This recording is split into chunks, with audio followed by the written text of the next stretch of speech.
In the last video we looked at how to take the derivative of something of the form x to the n, and what we came up with was the following rule.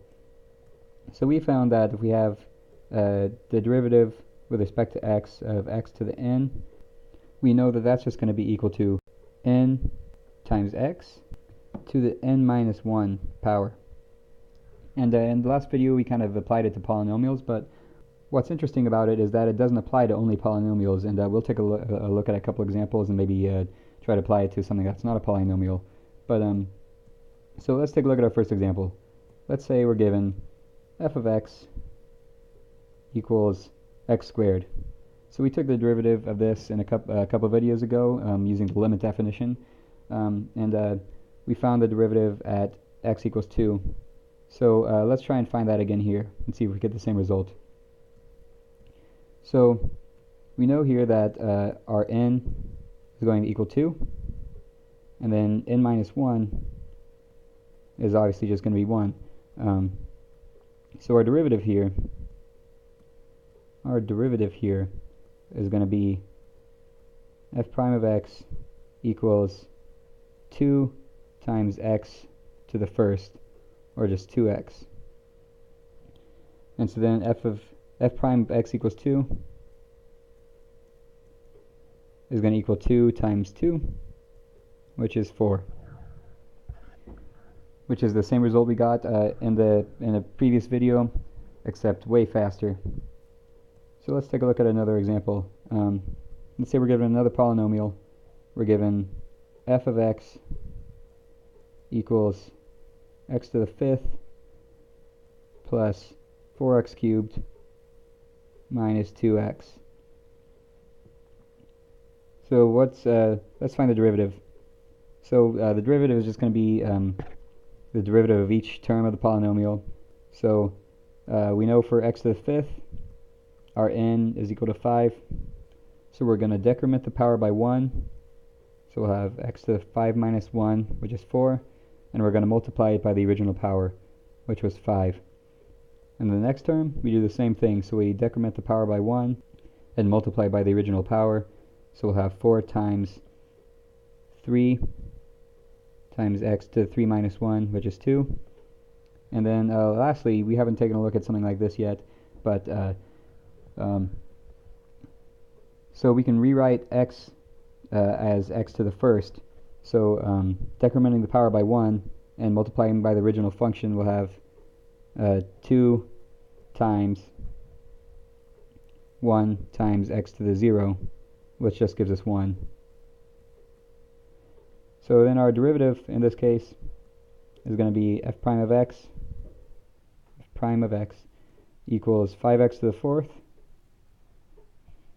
plus 12x squared minus 2.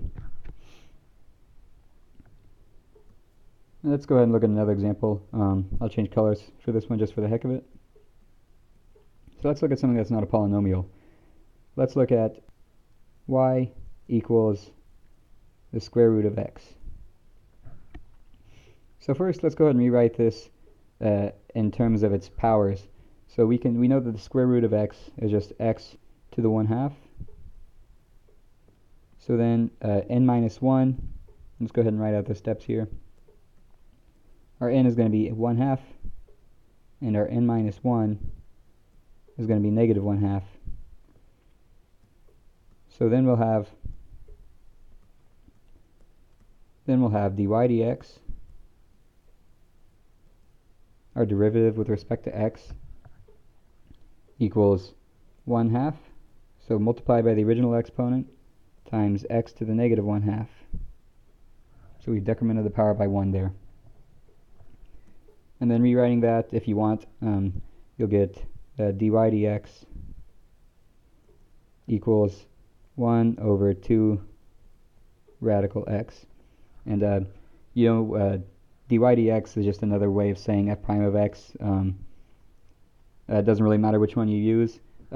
You'll find that later in times using dy dx is actually a little more convenient, but that's not until down the road.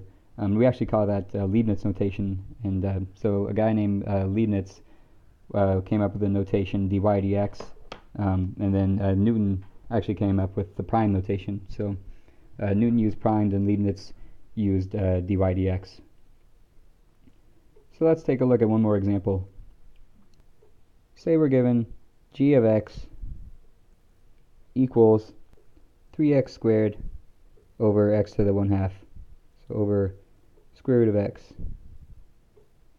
And so once again, we always want to write it in terms of the powers.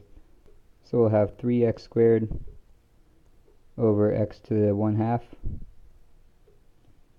or 3x squared times x to the negative 1/2.